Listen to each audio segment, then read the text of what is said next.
Gusto nyo po magkaroon ng GCash sa inyong cellphone, hanapin nyo lang po yung Play Store nyo. Ayun po ang Play Store ko. Type nyo po GCash sa search. Ayan, click nyo. Tapos po install nyo lang po yan. Ayan. Then hintayin po natin mag-download. Ayan, malapit na po siyang matapos ang kanyang pagda-download. Hintayin lang po natin. Ayan. Ayan. Ayan. Tapos na po siya mag-download. Nasa ibaba po yung open. Pindutin lang po natin yun, yung open. Ayan. Ayan na po yung lalabas. Ngayon, tinatanong po tayo ni GCash kung ina-allow pa tayo ng contact, storage device. Okay lang po natin yan.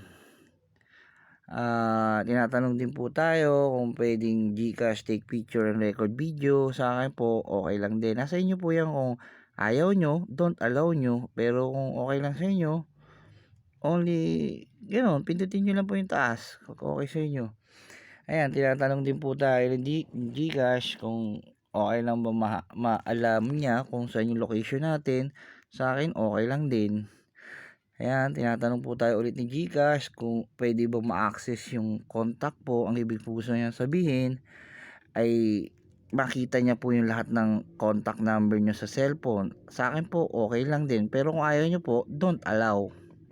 Ayan, allow sa akin. Ayan, ganun din po yung mga photos, media. Tinatanong tayo kung pwedeng niyang makita yung mga media natin, mga video natin sa cellphone. Nasa inyo yan kung don't allow o allow. Ako allow po. Ayan. Ngayon po, lalagay po natin yung SIM card natin, number. Huwag nyo na pong ilagay yung 0, 9 na po. Ayan. Ayan, yan po ang akin. Ngayon po, next natin, send code. Para dadala niya po tayo ng code. Kung talagang tayo po yun. Ayan, hintayin lang po natin. Ngayon po, hintayin natin yung text niya. Ayun na po. Dumating na yung code. Okay, 369879. Type na po natin yung pinadala na code ni GCash. Ayan. 369879. Ayan. Hintayin lang po natin. Ayan na po. Tinatanong tayo ni GCash kung yung location natin okay lang. Ako po, no thanks. Ayan po, password po yun. Tinatanong tayo ni GCash. 4 po. Ngayon, ito po pipiliin ko. 1, yan, a password. Yan, tayo lang po natin.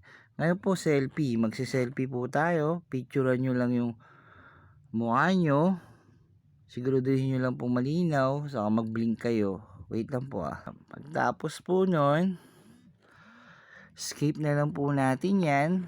Ayan, may nakalagay din po na available biometrics. Skip na lang. Skip. Ayan na po. Meron na tayong GCash. Ganun lang po kasimple.